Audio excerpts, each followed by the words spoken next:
The Lord is my shepherd, I shall not want. He maketh me to lie down in green pastures.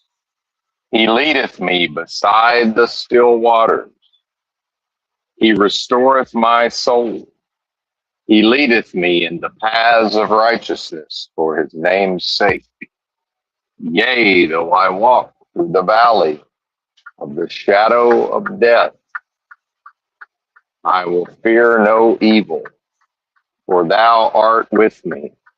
Thy rod and thy staff, they comfort me. Thou preparest a table before me in the presence of mine enemies. Thou anointest my head with oil. My cup runneth over. Surely goodness and mercy shall continue to follow me all the days of this protracted experience of death, and I will dwell in the house of the most super intelligent power, source, and force of love and creation forever. What's up, Mr. Moore? Joe Moore in the chat. What's happening? Benton here.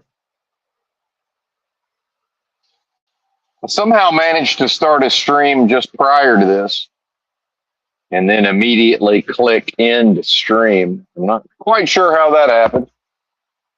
So,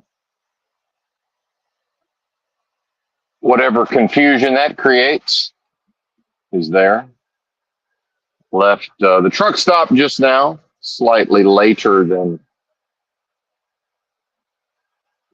my custom. Had an interesting driving shift yesterday. Certainly, driving all night on a nap, so I hit the proverbial wall about, I don't know, 7 a.m. somewhere in there. Right about the time the dispatch was calling me, wanting to know what was up, only to be informed that I had driven all night after first being awakened at the shipper and then was about to attempt a nap before hitting the road, only to be told, you got to get the fuck up out of here, buddy. Add that to the 20,000 reasons why most people would never do this job. And then I was able to wait around about 35 minutes to get 7 hours in the sleeper berth, which saved the day later, actually, as it turned out.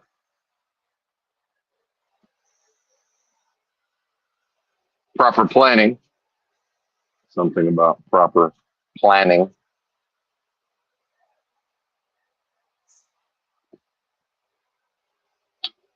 But as much as I don't like to identify as fatigued, tired rather. As much as I don't like to identify as tired, fatigue is certainly a factor at this point.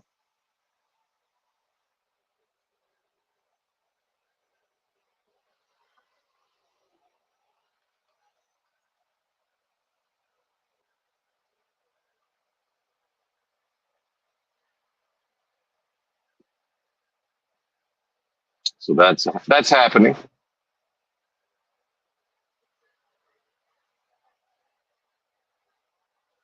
Headed to this first delivery.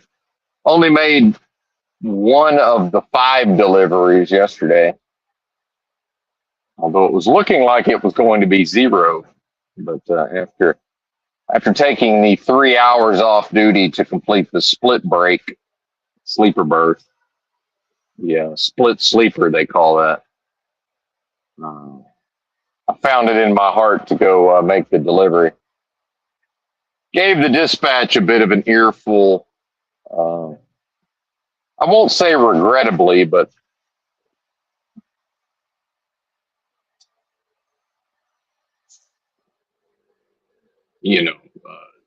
driving all night on effectively no sleep is it'll do that to a person after waiting doing nothing but waiting all day Monday and all day Tuesday rather, and then waiting 6.5 hours to be loaded at the shipper on Tuesday. What was that, yesterday? No, day before yesterday. See, I'm so this is so confusing. I don't even know what day that the things happened. Yeah, Monday was 10 hours, 10+ hours to get unloaded. Then Tuesday was waiting all day with truck in the shop. Then went to get loaded about 2:30 p.m. and that took 6.5 hours. And then we went ahead and made that into 7 for strategic clock management purposes. And just managed to sleep, I don't know, maybe an hour and a half or so. Got woke up. Hey, your load's ready. Hit the bricks. Get your paperwork and hit the bricks, partner.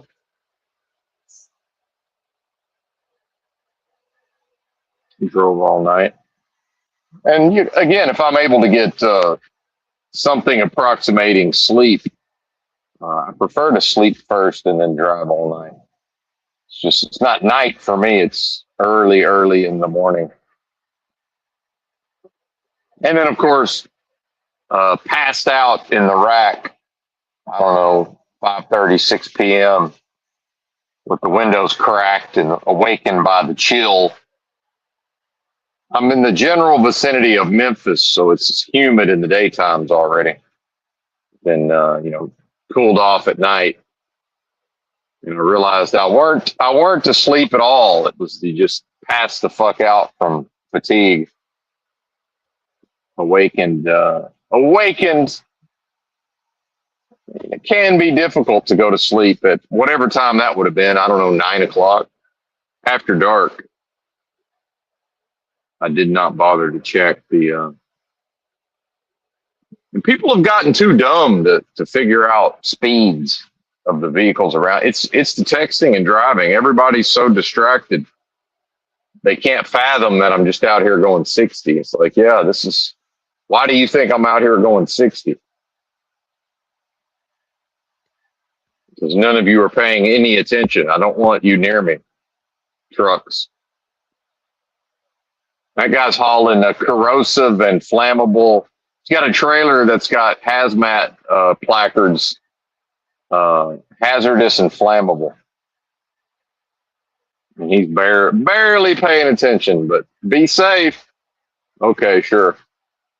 Well, okay, first order of business, quit my job as a truck driver because I can't be safe and do this job. Those two things are mutually exclusive, certainly.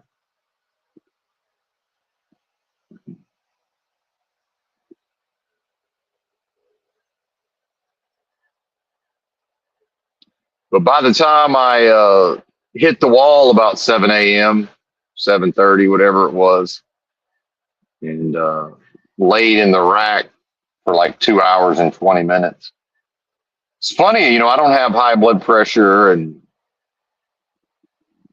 quite healthy in certain ways. And man, I just laid there and watched my breath and, rested as much as possible and was very aware of my elevated blood pressure.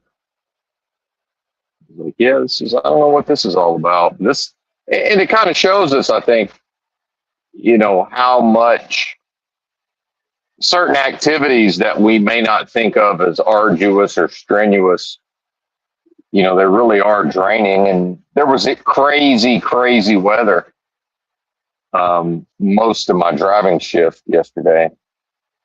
And, that can take a lot out of a person. Just insane changing weather conditions,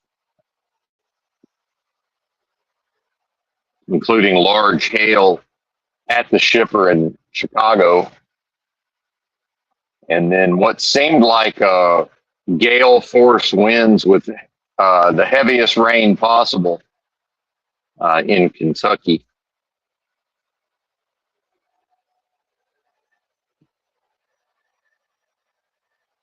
and then a lot of city driving, stoplight to stoplight, city driving in rain that was heavy, or you know, again, it would pick up at times, but the roads were wet the whole time.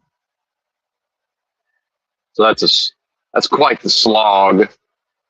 You're right, and none of this is by way of complaint. And that was the messaging to the dispatch was, look, I hope you don't take this personally, because this is just how I talk and how I communicate. And if I had a more pleasing way to communicate all of this to you, I would use it. But certainly not in this state, the state I was in at the time. But I said, I just don't see how what I'm doing here benefits me, right? Which I woke up early this morning and did not go back to sleep for the most part, but I noticed my breathing was a little off, and doing my own sort of metaphysical, physiological, dealing with the energies and the tissues and the body and stuff, and realized that that's me misspeaking, and probably because of improper identification, taking this realm a little too seriously, perhaps. However,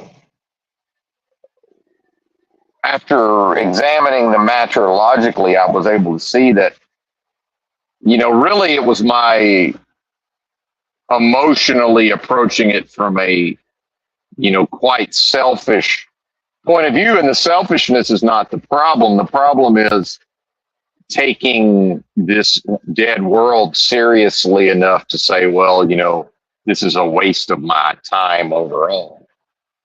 I'm no longer getting out of this monetarily, what I'm subjecting myself to. But the reality is, more money I would not have,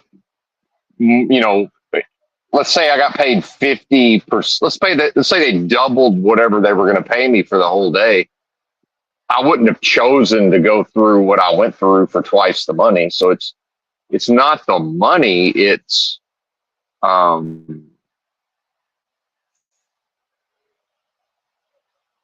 I think what I was attempting to convey is, if this continues, I'm no longer going to see it as a way to spend my time effectively. But I think the emotions of that, there was some confusion within myself. And so I was able to right that ship this morning, and definitely experience some healing and some restoration in the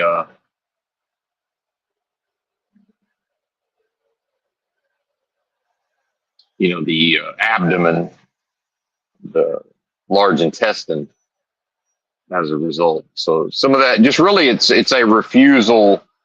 It's a temporary refusal to accept certain, I won't even say realities, but we see, and I don't mean the listener, rhetorically, for the purposes of the discussion, let's say a spiritual practitioner or a so-called truth seeker.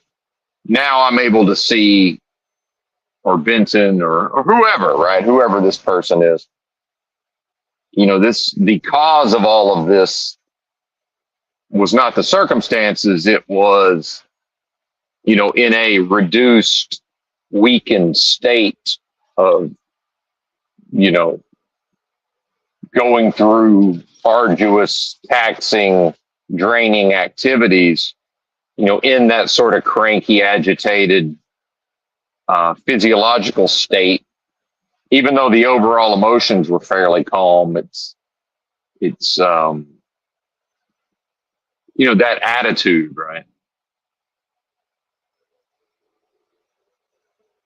And a lot of that is sort of defense mechanisms as well, and then I tend to catastrophize, and look, this is the same mentality, that enabled me to facilitate, as much as I was able to, all of the healing to recover from, serious chronic illness, that took years to, mostly recover from, and that's still an ongoing process. Um, Man, I'm quite sore in my upper back and my shoulder, also into my neck. So yeah, not a good experience.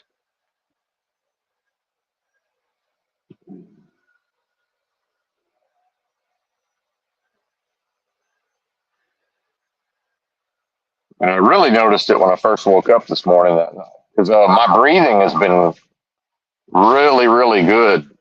The breath work and it's gotten very, very high level just at a default state. So yeah, it was still okay, the quality of the breathing, but yeah, this ain't quite as good as what I've been accustomed to lately. And was able to right that ship. And this is what's important, above and beyond the mundanities of so-called life. And I understand there's a contingent of people in the realm that say, well, you got to earn a living, so-called. You have to do this, you have to do that. Well, those people are wrong. The fact that there's seemingly a lot of them, and they sound like they're speaking authoritatively. Yeah, a person can absolutely have. There can be a group of people who operate out of a notion of consensus and have a certain attitude as if, of course, their viewpoint is correct, and they can still be wrong. And that is absolutely, that viewpoint is absolutely incorrect. It's absolutely not. I don't have to do anything other than live and die, right? And the life and the death aren't even what consensus believes them to be or thinks it knows them to be, might be a better way to say that.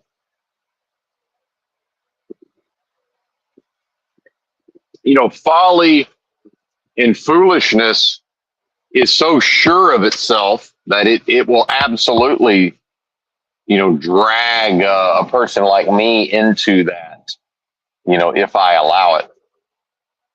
And then so temporarily that happens. And I think ultimately that's what we're talking about. And it was brief, but, and then in the fatigue of the job, is this way station? Yeah, this is one of those ones that's closed, but it only part of the sign works. So at first glance, it looks like it says open, but it says OSED because the rest of the sign isn't operational. I'm looking at it like, really? Is the way station really open? No, it's not.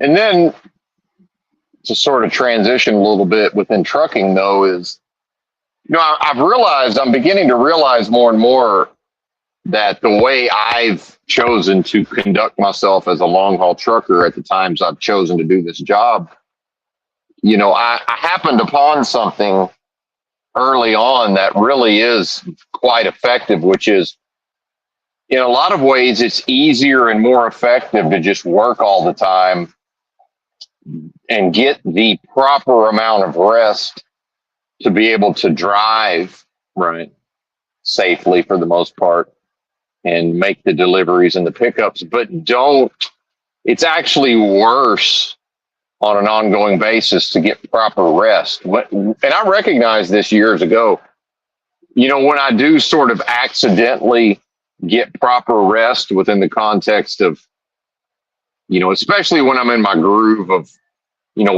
hitting the road by generally, 2:30 a.m., maybe a little earlier, and, driving 600 plus miles or whatever that ends up being. It's actually worse to get like one isn't necessarily so bad, but when you get into a couple of rest days within that cycle, it's worse somehow. And so that's what so I had the 2 complete days of rest, even though it wasn't restful from the perspective of, the uncertainty was there. There was uncertainty around, the job. I was considering leaving the job, but then again, I'm sort of always considering leaving the job. And, the possibility that the company might be moving on, although although I suspected that wasn't the case. And then, the 10-hour unload and waiting around all day to get the truck worked on. Yeah, I was able to rest and got, good sleep, probably 3 straight nights of good sleep, I would say, maybe 4, since I did that 34-hour restart. And it was great during that time, but to then go back to work and immediately drive all night on an hour-and-a-half nap, it's actually worse, if that makes sense. It would have been easier to deal with if I was in my normal groove of like, yeah, we're rested enough, but we're not like fully rested. It's sort of that whiplash effect to go from one extreme to the other in such a rapid, shortened period of time. It's worse. So that's what I'm going through right now, and it's fine. I mean, I'm a big boy. I know what to do, but it is interesting to see sort of a validation of something that I just kind of accidentally stumbled upon pretty early in the truck driving.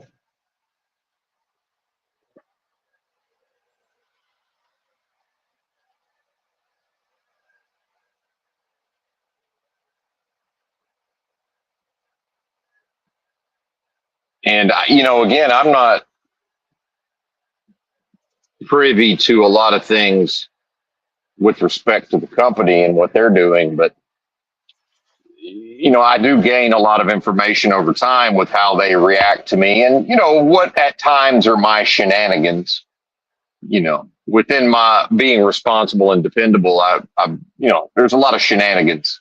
There's regular for what they would perceive as shenanigans, I would say. The intent is not there, but shenanigans are shenanigans nonetheless. And I've developed enough empathy, actual empathy, which is to put myself in their shoes. I can only imagine dealing with the phenomenon that is Benton, right? And it says a lot to their motivations, which is, and this is the key point. One of the key points of what I was saying when I figured out, where I erred within myself in sort of over identifying with, well, this isn't worth my time. But then, how quickly that gets converted into, well, if they paid you more, then it would be worth your time. It's like, no, absolutely not. In fact, it's the exploitation that's built into truck driving and many other undertakings and industries. But so, without lacking representation, whether that's a union or, any other advocacy, effective advocacy, that leaves me in a position to advocate for myself, right? And some of this is my own strategic sort of reticence to say no to certain loads because I want to save my nose for, I don't want to use too many, I don't want to say no to too much stuff. And that is part of my value to the company is I pretty much just take whatever they assign me for the most part. And I never complain about the weather. Apparently I'm going to North Dakota and it's going to snow this weekend. It's like, yeah, I drive a truck. Sometimes it snows. I mean, that's just what it is. And, are they crashing up here? What are these people doing?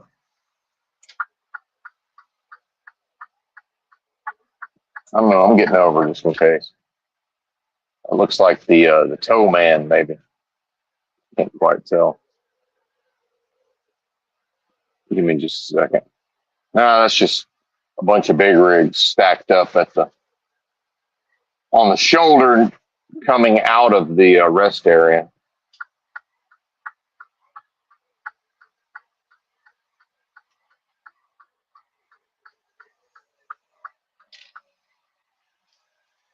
Anyway, um, oh fuck. Now there's more stuff in the breakdown lane. Can't ever really get comfortable. It's one of the drawbacks of driving slower than the majority of the traffic. Okay, that's the cop, but I guess he just got back on the road. He was on the shoulder with his lights on. Okay, all right, we figured it out. As you were, sir. So it's a lot of what I'm describing here is these various. Oh, he's making all these truckers get the fuck off the shoulder. Yeah, and see that's another thing. Truckers don't seem to understand, and it probably is a lot of the foreigners. You can't just park overnight on the fucking shoulder of the off ramp or the on ramp. That's Arkansas and at least this part of Tennessee don't play that. You want to pull over for 5 to 10 minutes real quick and do whatever you need to do and then hit the road. Sure, you're good. But yeah, they're not having all this. Probably going to get inspected and ticketed. Bozos. Anyway.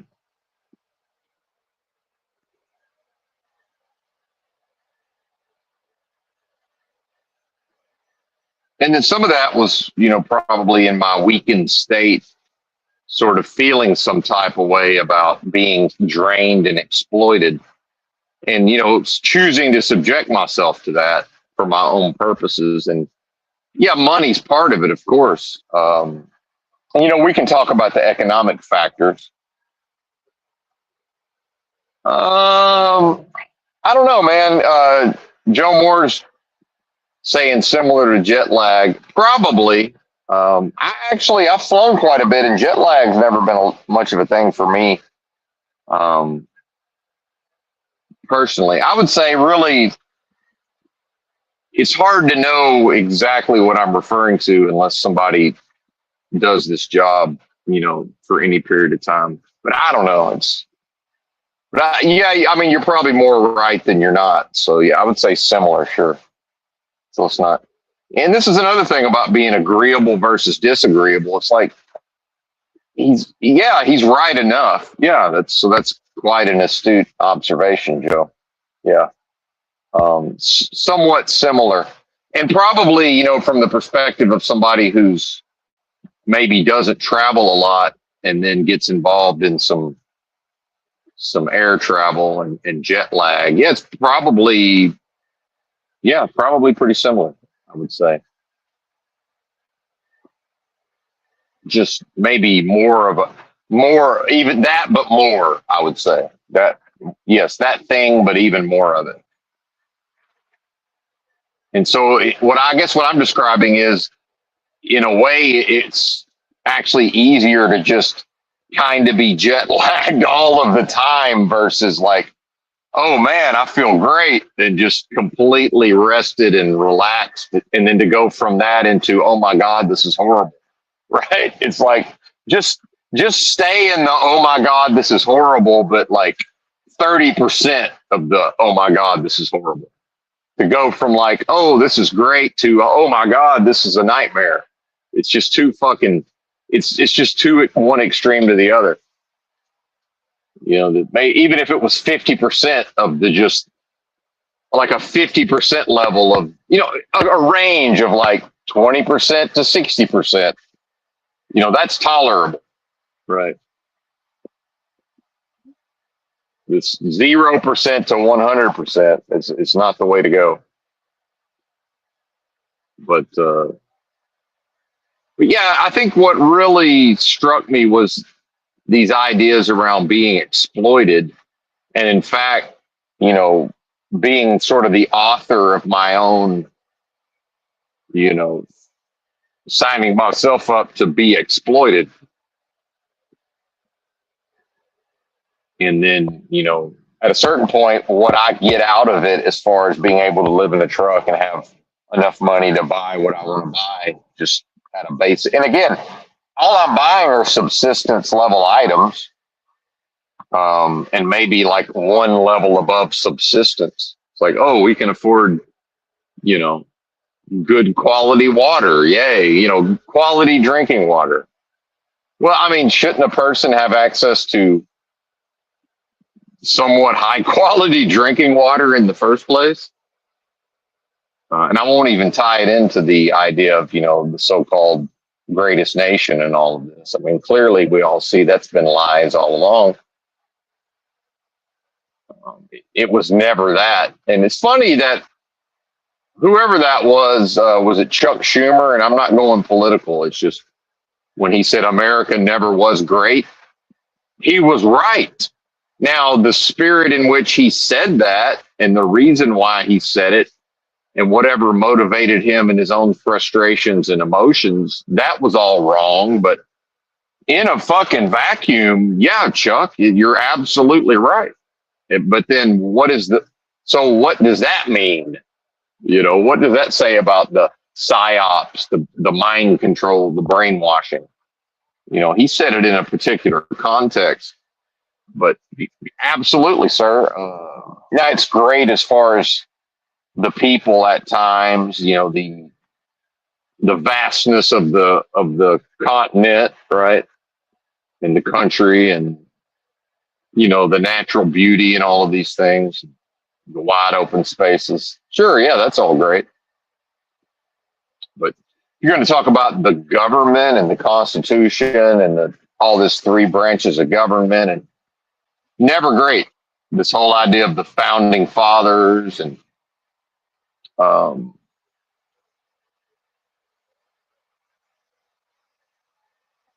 yeah.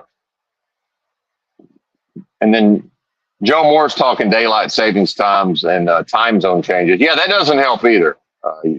That's also a factor. You are correct. We're used to that for the most part, but yeah, that also does not help. You're correct. So that definitely contributed to the 0 to 100, effect.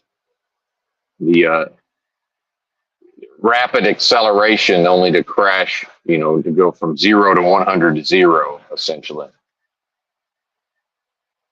Yeah. Sure enough. Better to just stay as close to 50 as possible, or even 100 for that matter. That would still be better than the 0 to 100 to 0. Of course, I'm not back to the 0 yet. If 0 is the rested state.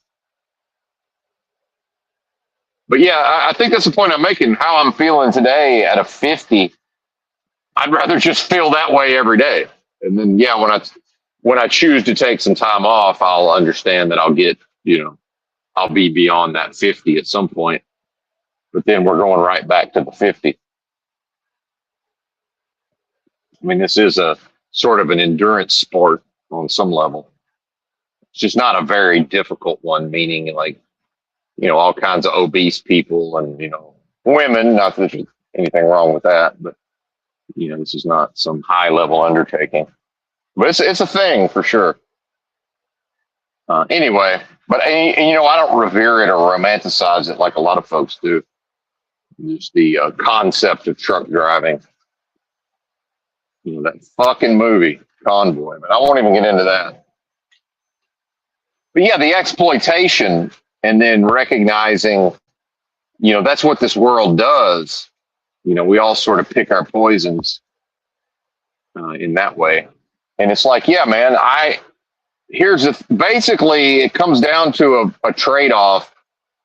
Ultimately the main deal breaker for me, if I moved away from this style of living in the short term, is I would no longer be able to ensure that more often than not, I could go to sleep early. I love going to sleep early.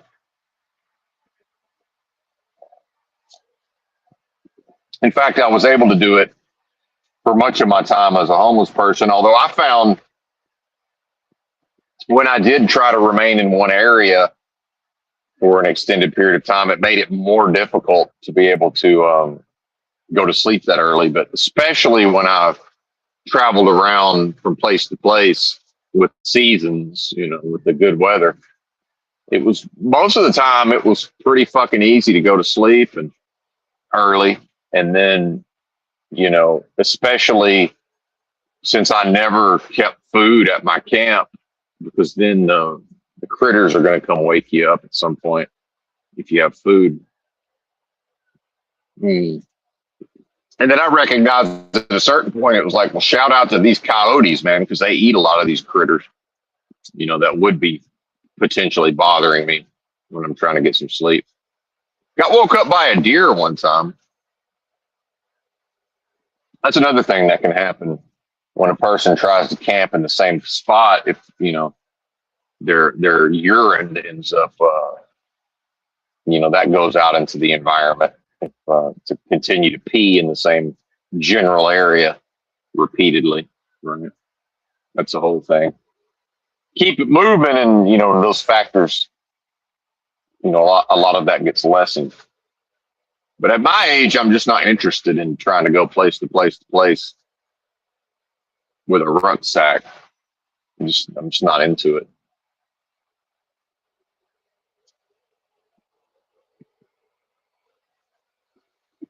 Been there, done that.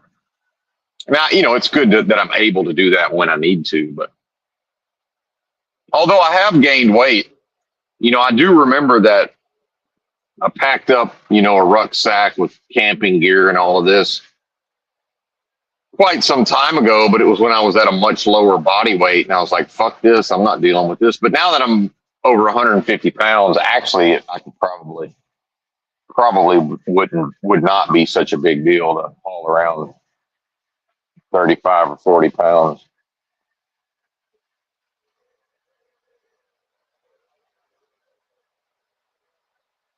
But anyway, so yeah, the trucking certainly. And then when I quit trucking, what happens? Well, at least a couple of months of enough money that I can be reasonably sure that I can sleep, whether in a hotel or, in a car or at a campsite, um, you know, that I didn't have to, on a campsite, but not a homeless person campsite.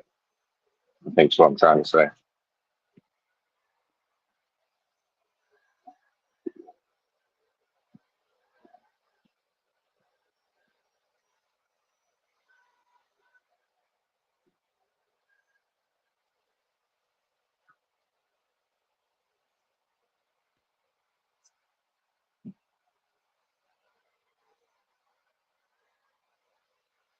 Yeah, a rolling stone gathers no moss. There you go. Well, and I think part of this society or whatever we're calling it is, I think it's so confused, it probably would say that it would be good to gather the moss, right? So I'm assuming that the idea of being a rolling stone is it would be better not to get covered in moss. But I think the as people more and more get into blending into the herd, it's like, well, the stone, some sort of stone somewhere that ends up with moss on it, it just sort of blends into the local countryside there. It's not distinguishableness. It doesn't stand out. Again, conformity is the new non-conformity. They turned, the Gen X got the healthy dose of the let your freak flag fly, individuality and all of this, and especially through dressing and certain scenes and styles and whatnot, and music, of course. Non-conformity, and the conformity within those groups. But now it's like all of society sort of has been transitioned over to what people seem to believe is a practice of non-conformity, but it's actually conformity. What the fuck? What the fuck indeed, sir?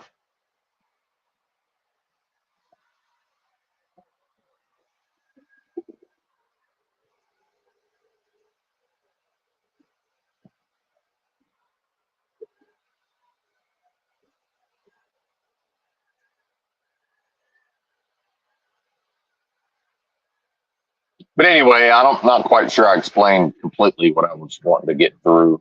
What I'd like to get across, and some of these points are so subtle and sublime. You know, the fact that I grasped it early this morning, that's good enough. But, some of these concepts are quite ethereal indeed. I have been listening to a lot of the old remixed Kevin Samuels content. And again, this is not about him as a person or his personality. Certainly got a little sugar. Got a little sugar. I mean, I think we can all agree, whether he knew it or not. Of course, for his profession was supposedly an image consultant. So, that's kind of would go along. And I'm not saying he had any certain type of proclivities. It's just we all sort of know that thing when we see it by now, right?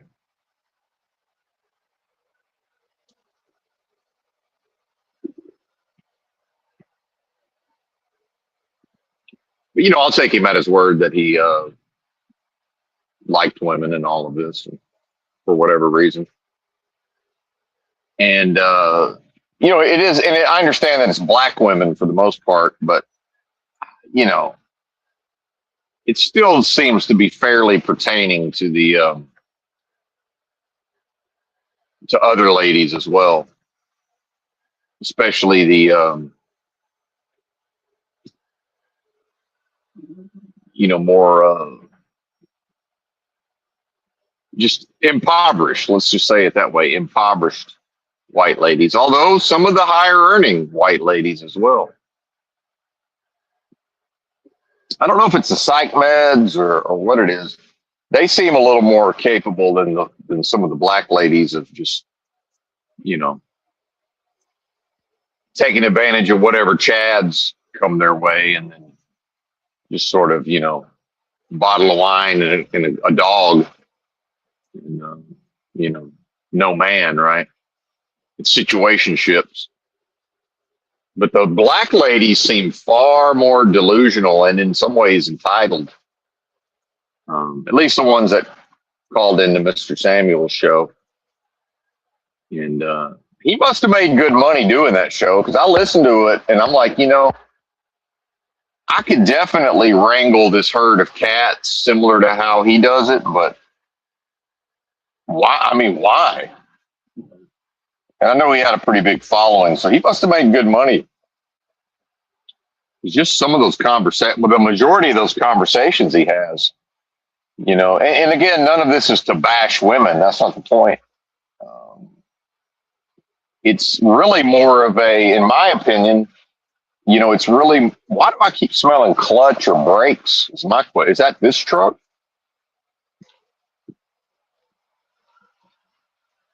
I don't know, man. Something's off somewhere. I keep smelling, clutches and brakes. Oh, clutch is a brake. So there you go. Why am I smelling brakes?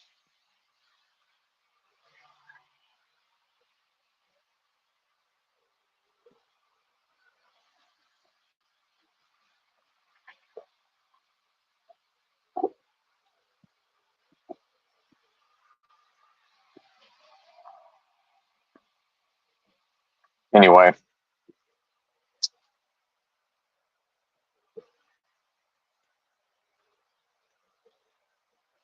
But yeah, just not to any particular purpose. Just I find it interesting, and this is something I've recognized pretty early on in this idea that women and men are going to have these conversations, and you see this in a lot of online content, and yeah, the conflict that arises out of the conversations, and just sort of the silly things that people say at times, and again, the high levels of delusion. Yeah, that's entertaining, but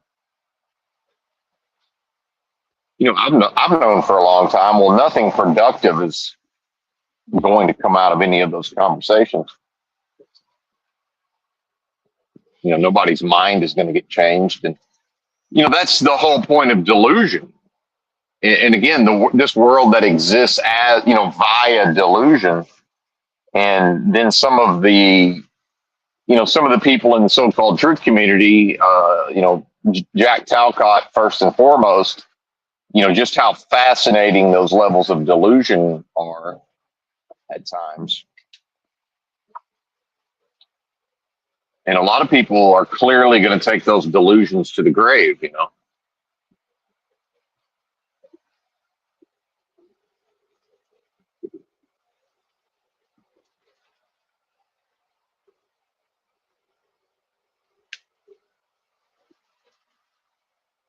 Because ultimately, these ladies can slice and dice and categorize men and males however they want to. So the thing is, again, I talk a lot about how man is a status. Well,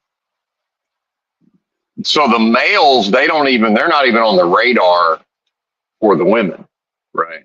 Now they might use a male, but I mean, as far as actually, meeting a man for romance and, you know, something that she responds to, viscerally and attraction and all of these things, those are all men, right?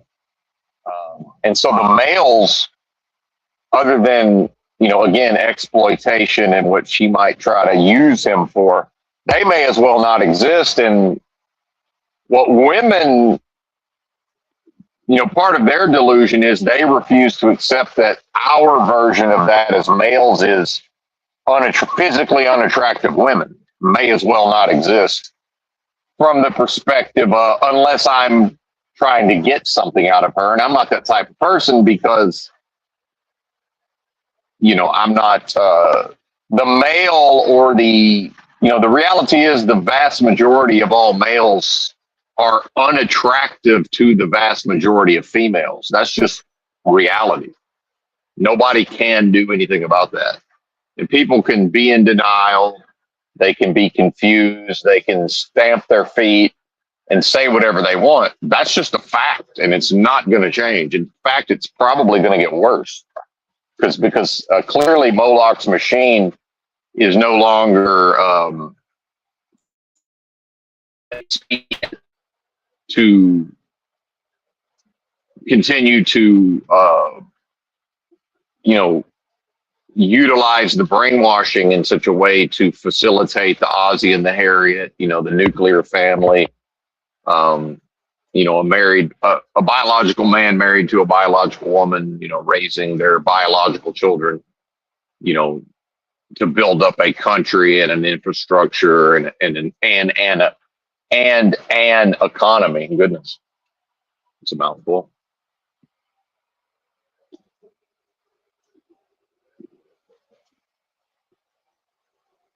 That's no longer expedient.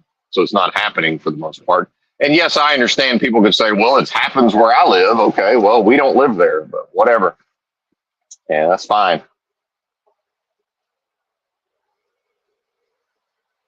And again, that's a person who's in denial. Because if a person's open minded and not in denial, they will understand that their brain reflexively seeks to dismiss and it wants to focus on a reason to dismiss what I'm saying, but the intelligent use of the mind would to actually seek to confirm what I'm saying. Because if it can't be confirmed, then it negates itself. To seek to negate it is what? An inversion. And this is how, this is one of the ways in which I, from my perspective, had to teach myself how to think, from my perspective. It was still a choice, but to be able to use at least to know that my own thinking is over time will be trustworthy in this world of confusion, world of death, game of lies, in all of this confusion of so-called modern so-called living.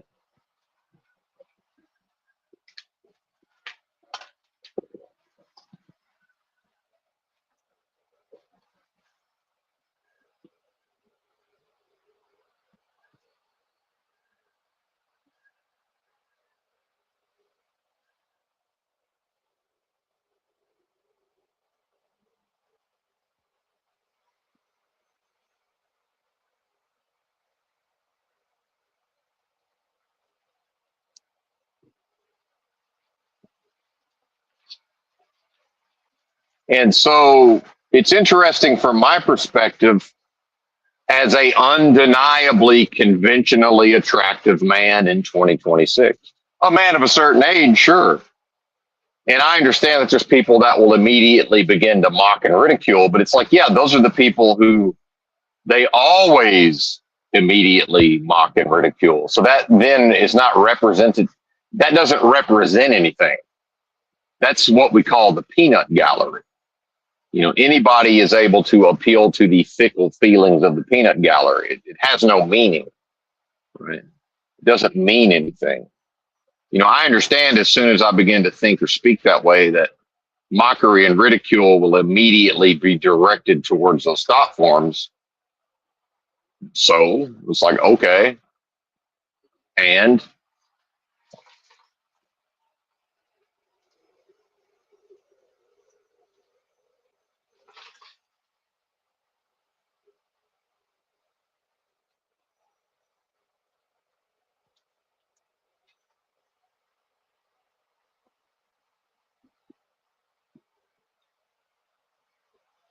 you know, not my problem because I really do have it like that.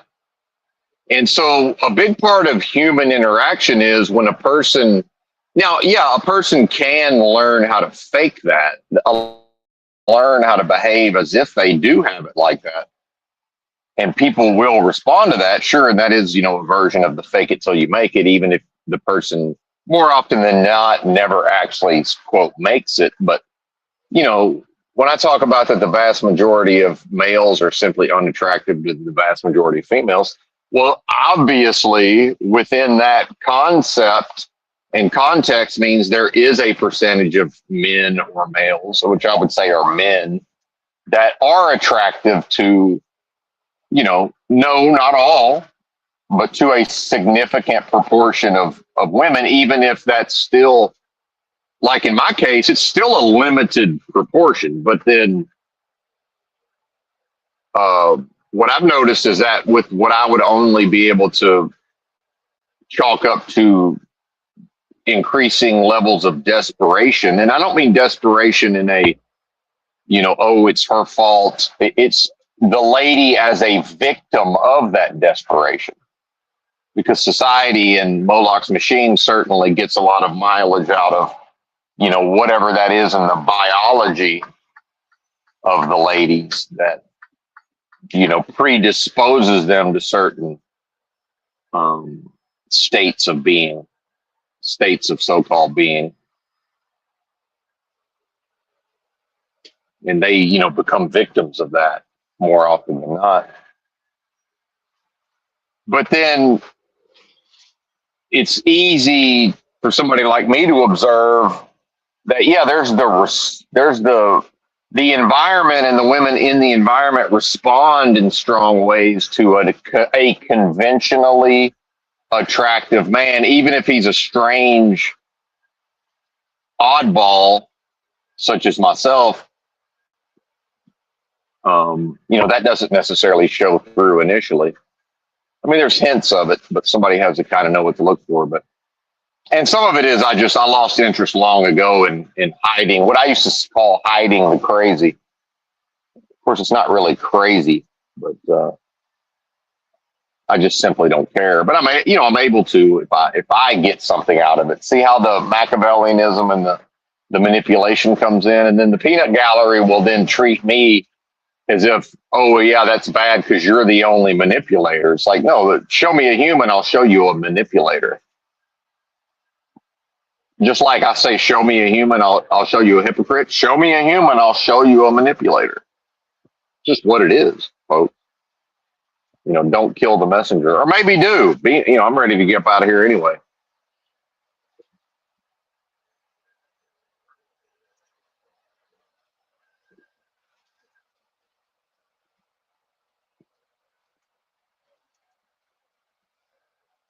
But so it's not that I'm not one of these men going their own way, although that's a completely different topic from my, you know, based on my history. But it's that my option, if I chose to return to the so-called market, which I think is ridiculous. Anyway, at my age, I think it's just ridiculous, this idea of dating or having a girlfriend. That's insane. That's insane anyway. Like, I like being old, but let's just say for a moment I was open to something like that. It's like, yeah, because of there is a marketplace, I would get to have it my way. And then the ladies, it's been 40 years of a woman needs a man like a fish needs a bicycle, and that's true. The the circumstances on the ground are worse for the ladies. They want a man. You know, I don't miss out by not snuggling with a lady in bed every night, but she misses out by not being hugged up with a man at night. And it's not to make fun of them.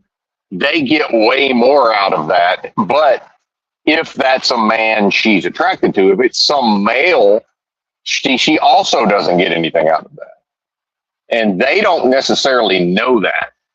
And if they do, they're not necessarily going to be willing or able to convey it to other people. Right. It also doesn't. So again, the males don't exist. The unattractive to the majority of women, they may as well not exist. Just like when it comes to dating and relationships and attraction, the unattractive women, physically unattractive, not their job, not what they bring to the table, not their behavior, not, oh, well, I'm nice and funny. No, just the physical appearance. Physical appearance alone, the ones who are not physically appealing may as well not exist. They're not a factor. They don't factor in.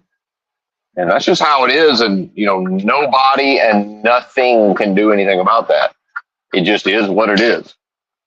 I didn't choose it. I'm not victimizing anybody, as a result. It is what it is.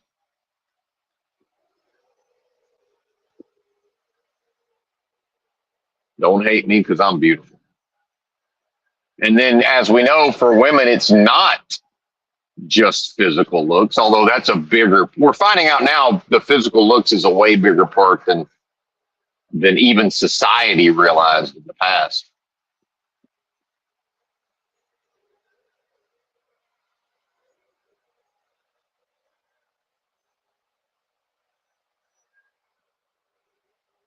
And it was interesting with my second ex-wife, my last relationship.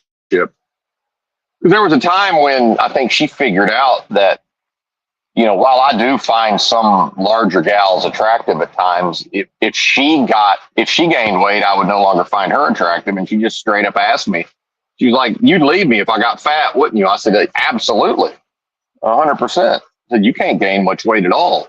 It's just what it is." But then I recognized at a certain point, while we were compatible and she liked my personality, there's no fucking way, she would have put up with half of my nonsense if I wasn't so good looking. No fucking way. Absolutely not. And so that's, kind of a double-edged sword, right? It's sort of the same thing. We do kind of get what we give. Whatever we bring to it, we tend to get that as well, whether that's good, bad, or a mixture of both. If that makes sense. A mixture of the two, potentially.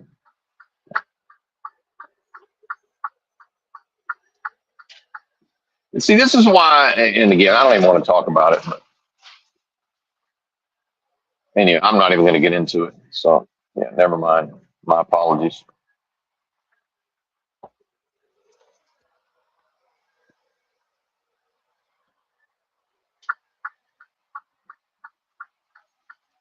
Wow, are they actually going to let me make a lane change in Memphis? Yeah, I'm not used to this.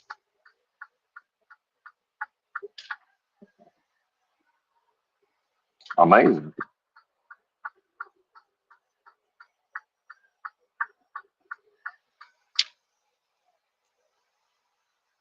Usually I have to go Air Horn City make a lane change, especially on this stretch of road.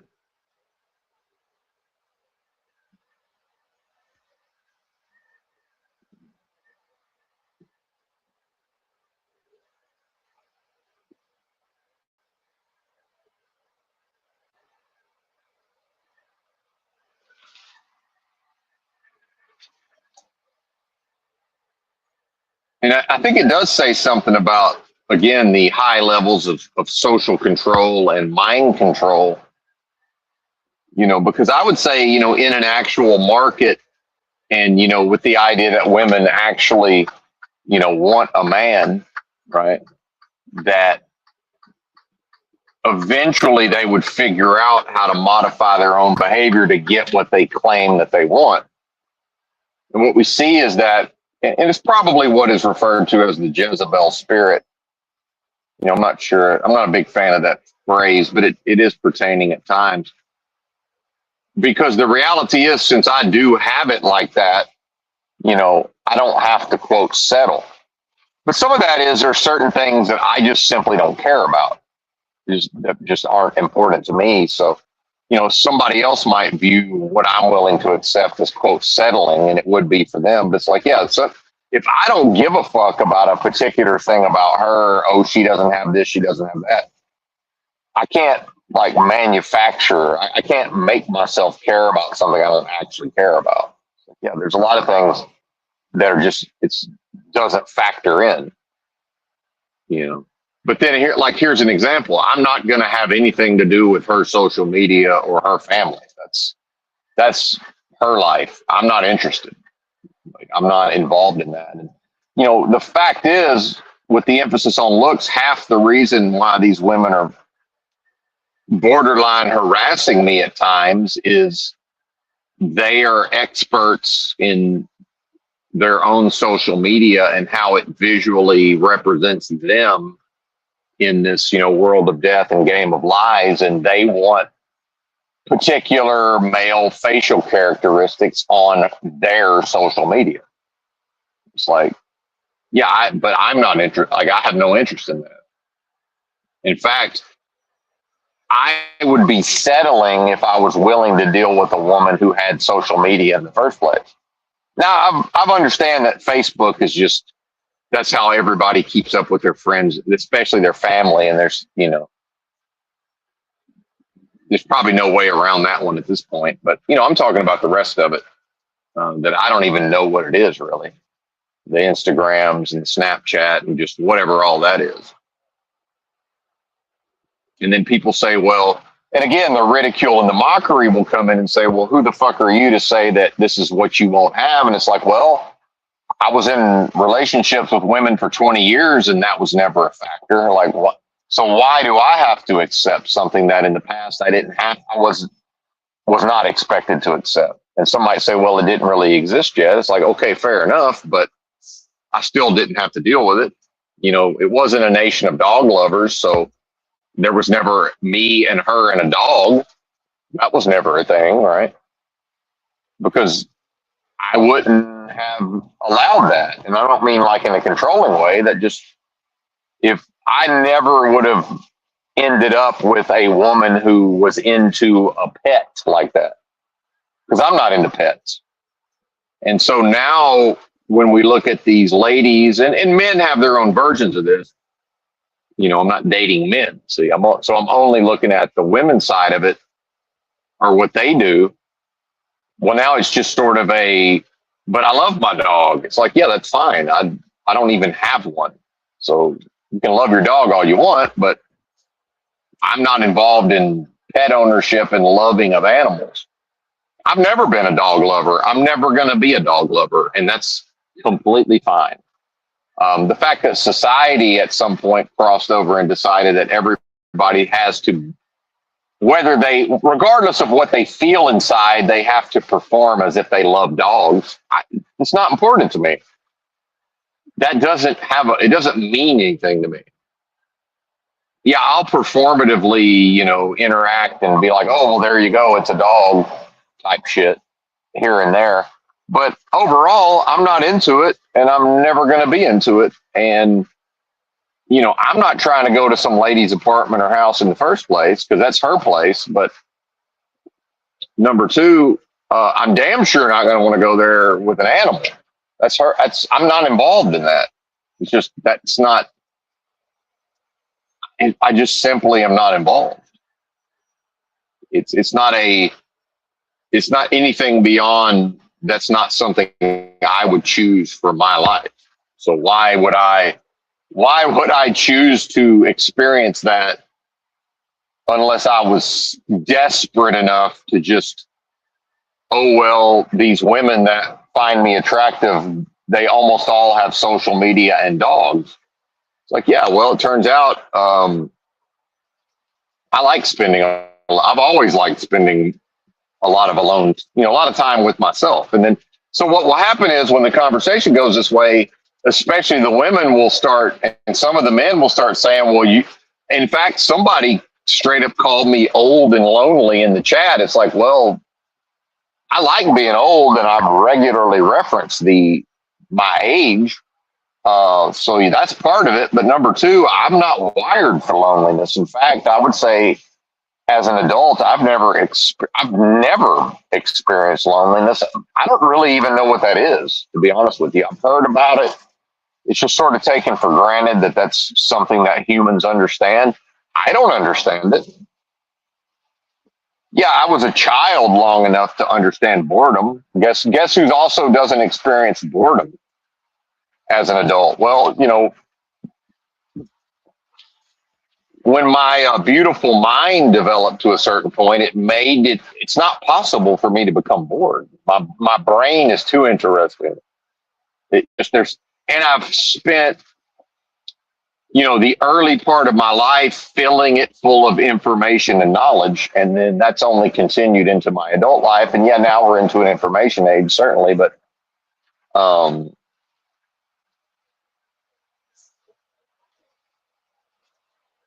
there's some crazy driving going on, but that's okay. And let me make sure I don't miss my exit. Coming up on my exit, 5 more miles. I don't know that we're going to wrap up yet, but I'm going to have to go away long enough to at least figure out where to post up. I don't think they're going to let me into this facility until 8. So we'll be there about 40 minutes early. So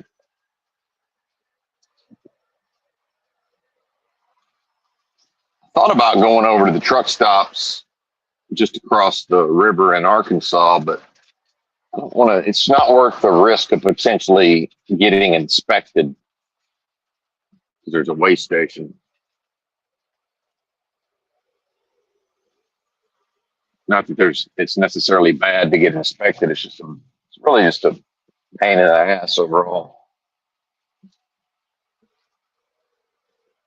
So the point I'm making is I get to have it my way, and she has to be, again, she doesn't have to be some stunner. She's got to be physically attracted. I have to be attracted to her.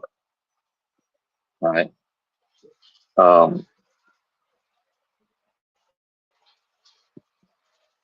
Man, this road is fucked.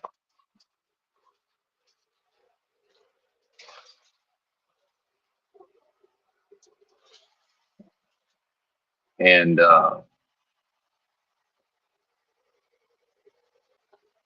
to slow down for the tow truck driver there. Usually I would have got over for him, but people are driving crazy and my exit's coming up. So I'm trying to get involved in all of that.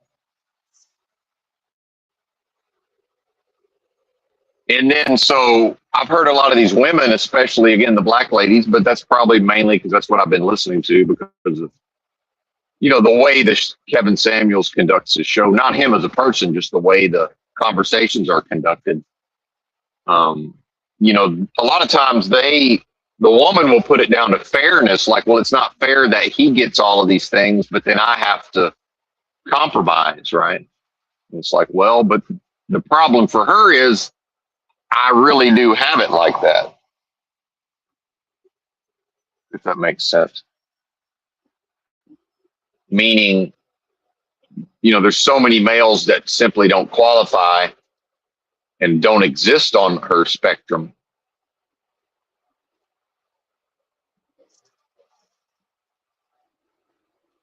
since I'm the real deal, and I know I'm the real deal. And again, I realize it's not possible to say that without people responding with ridicule and mockery. That's fine. Those are the people who are always going to respond with ridicule and mockery. Therefore, it doesn't mean anything that they're responding with ridicule and mockery. It loses its meaning, if that makes sense, because that's always how they respond. So it actually negates the meaning, if that makes sense. The fact that they don't seem to be aware of that, I find quite humorous. It's like, yeah, I understand that mockery and ridicule is coming my way but don't you understand that when I said that, I knew the mockery and the ridicule was on its way? And why don't the mockers and the ridiculers understand that because of how they conduct themselves, there is no meaning to the mockery and the ridicule? A person like me, the quickening spirit just vibrates beyond the mockery and the ridicule. So it's like, okay.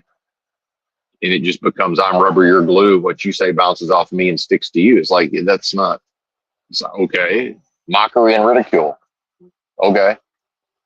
So, but then, and also, are you implying that there's no such thing as men that a proportion of women respond to viscerally with attraction and are attracted to? Because the moment the mockers and ridiculers are willing to accept that as a fact, it's like, okay, is it not possible then for me to be in that category?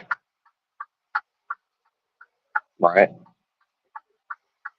Now, if they just want to come out and say that's right, Benton, from our perspective, that's not possible. While simultaneously acknowledging that there are some men who just women respond, a size of, a measurable proportion of women respond to. And see, now they begin to look crazy and ridiculous. To say, yeah, Benton, you're right, but you can't ever be in that category. It's like, well, actually, it would take a lot of fucking work for me not to be in that category. I would have to really fuck up and not be living right for a long period of time to not fit into that category. Actually, it's not, again, oh, well, mockery and ridicule. It's like, listen, man, I don't know what to tell you. It's been this way my whole life. It's not changing now. I don't know what to tell you. It is what it is. Like, I've accepted it. Maybe other people could accept it. It's not an altogether great thing from my perspective.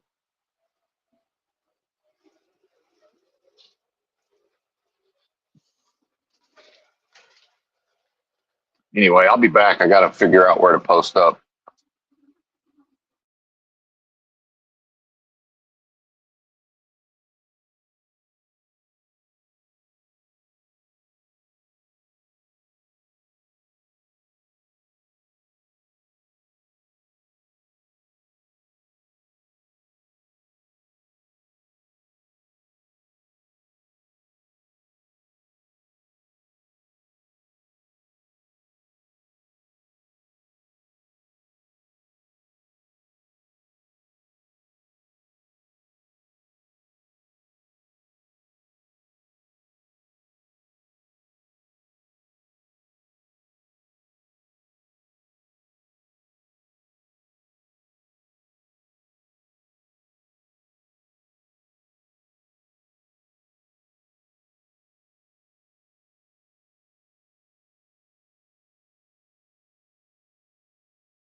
Actually, I think I found a little spot just as soon as I got here where if I can manage to reverse into this space that just happens to be the perfect size and shape for a big rig while these people come flying off of this blind corner.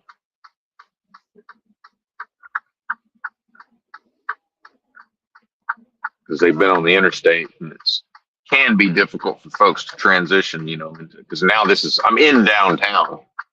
They're coming off of this corner like they're still on the interstate.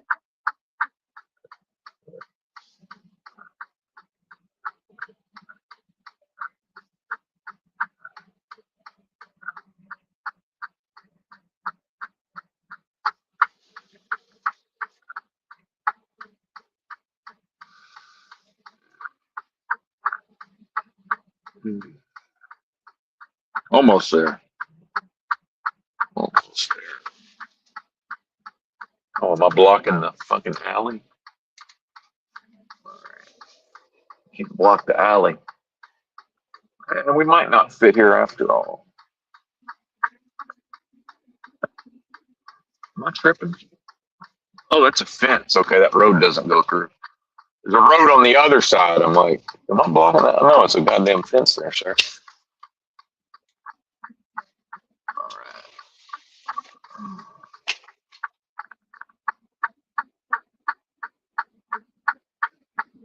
What's up, Jen?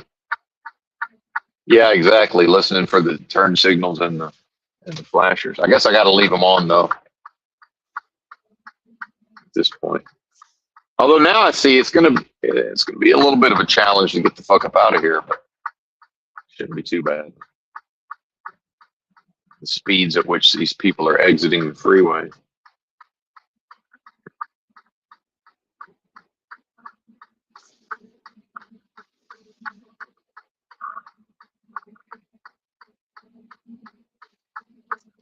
But and I think what happens with a lot of the males is just the bitterness in general gets sort of, those feelings get kind of projected onto the women, if that makes sense. Which it really doesn't, because a lifetime of a male existing in a society in which a great deal of his own value and how other people value and perceive him is based on how women respond to him. And the fact is, for most males, it's not good. And so most of them already feel some type of way. And then to see sort of the plight of many women, and then a male can a little more easily recognize, well, it's her behavior that's causing the majority of the problems for her. And my thing, here's where I come down on empathy is, yes, and do some of the males suffer? Yes, not as much as she suffers, because again, that's the entire meaning of a woman needs a man like a fish needs a bicycle. That's true, and it's been true for decades. It's worse for women than that. They still want a man, and what I mean by want is they would respond, right? They would respond, with attraction and, if the relationship was conducted in a certain type of manner, mutually beneficial potentially. And so they actually, in a way, are a victim of that no longer. So society, in order to suit the purposes of Moloch's machine, it used to provide men and males with access to women and ladies and vice versa. And it doesn't do that anymore. But then the women, part of their confusion, in my opinion, is that, for many women, there's, some guy with an erection is going to show up and confuse the situation by banging it out. And then she's going to start to think, especially if he's on a certain level, she's going to start to think that's who I can get. Well, no, that's who she can get to show up and bang it out. That has nothing to do with who will show up and have a relationship. And this is part of the reason that I've retired from the physical aspects, because the fact that I could, and then as the being, evolves and grows and changes and starts to see, well, that actually I would be using somebody in that way, even if they might respond to being used in that way. It's really not appropriate. And, it's just going to confuse the situation, and it actually makes it worse for the other fellas. But then a lot of the fellas have this bitterness and resentment because they say, well, this same woman who might let Chad, or, who lets Chad bang it out. And then, if in this case, Chad Light, Mr. Benton here, wanted to put the work into banging it out, would be able to.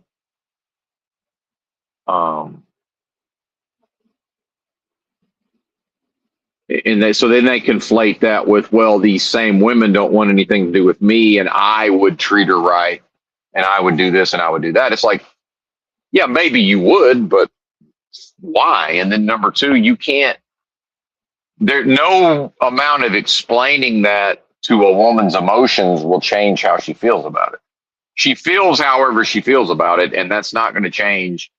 And um, you can't turn her into something that is going to behave based on anything other than her emotions.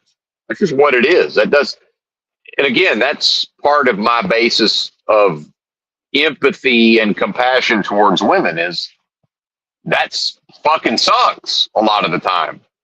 And again, I say this as a quite comically, excessively emotional male, but it's a spectrum.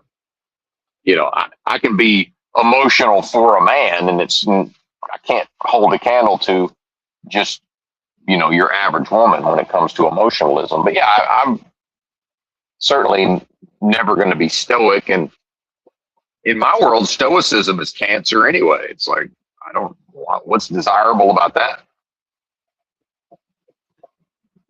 Now, if I was some kind of fucking king or a head of state or a commander in the army or whatever, it's like, yeah, I can be stoic if that's what I have to do to get the job done. Sure, that's no problem. But um,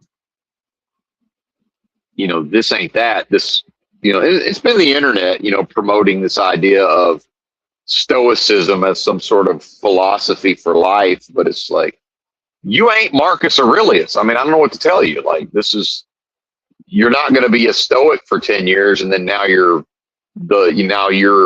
have the position in society of a Marcus Aurelius. That's just not how it works, man. Like, so what's my life? What's somebody's life going to be like? Now, some men are just naturally more stoic. Yeah, that's great for them. I've never had any interest in that. And certainly, I've been comically emotional my whole life. It's like, I understood before I knew what the fuck stoicism was. I knew, well, you ain't that, buddy. Might as well accept it and deal with it. It is what it is. But then, and I think people get confused around confidence and like boldness. Confidence, self-assuredness, boldness of action. Yeah, there's nothing to do with a person can be comically emotional like me and still be quite confident in certain ways and quite very bold, boldness of action. Those things really don't have anything to do with it. And a man can be stoic in his behavior and freeze up and just not be able to boldly act when needed. Right. And I think those things they often get confused for each other. It's like, no, as long as I can come with it when I need to come with it.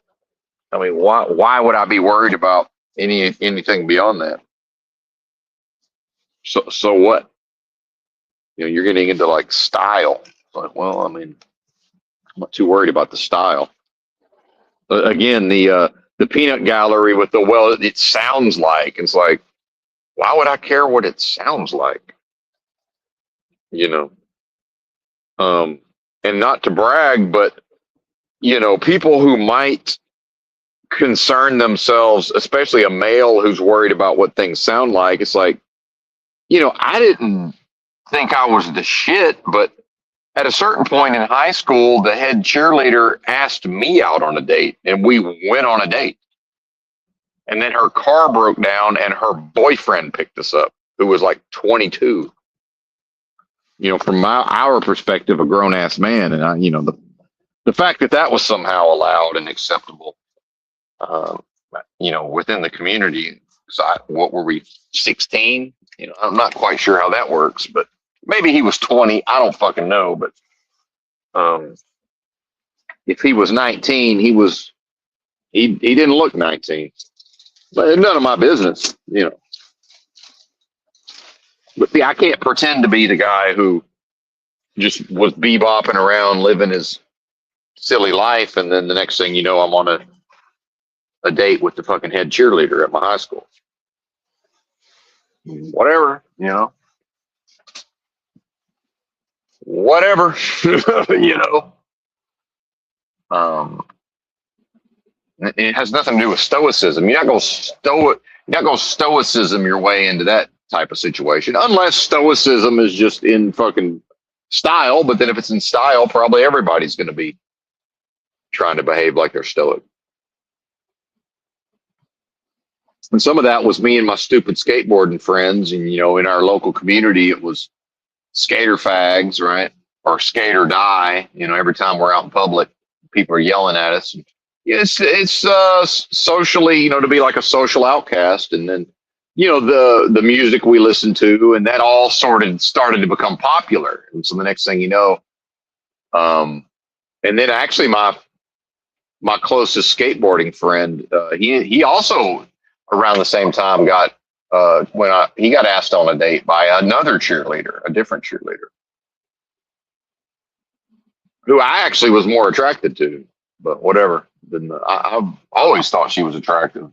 You know, we went to school together, but every year. But either way, you know, it's just how it worked out.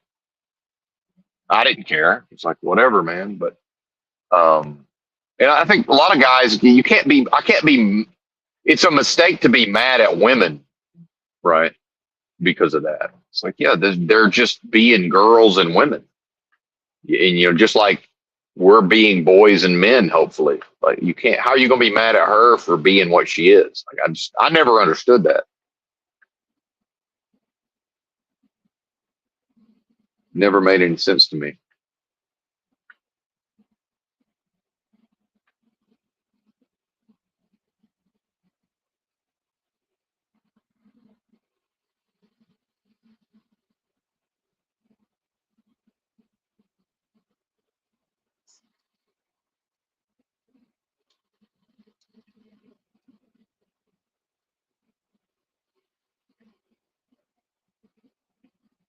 I'm trying to figure out how early do I think I can try to get to this gate. Last thing I want to do is get there and have to just try to keep circling the block or whatever in a fucking 18 wheeler downtown. I need to just get there right when I can drive in. What needs to happen? Now that might be right now. See, that's why why can't I know? Like, it's just what it is.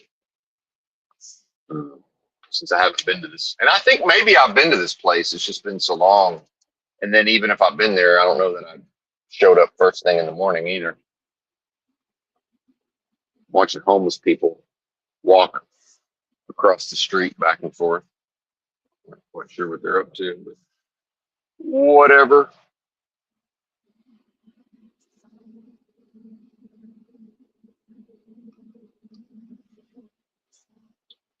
Not my business. To confuse the situation, there's a bus stop there. So like the one guy, there was two of them, and the one guy that's left kind of looks like he's looking for the bus, but I don't think he is.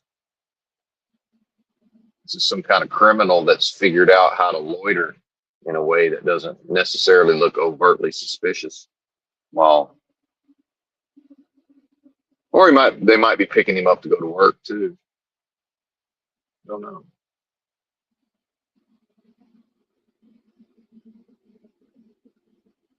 If I had to guess, it's some version of a junkie looking for a fix. Yeah, you see, he's crossing now. Yeah.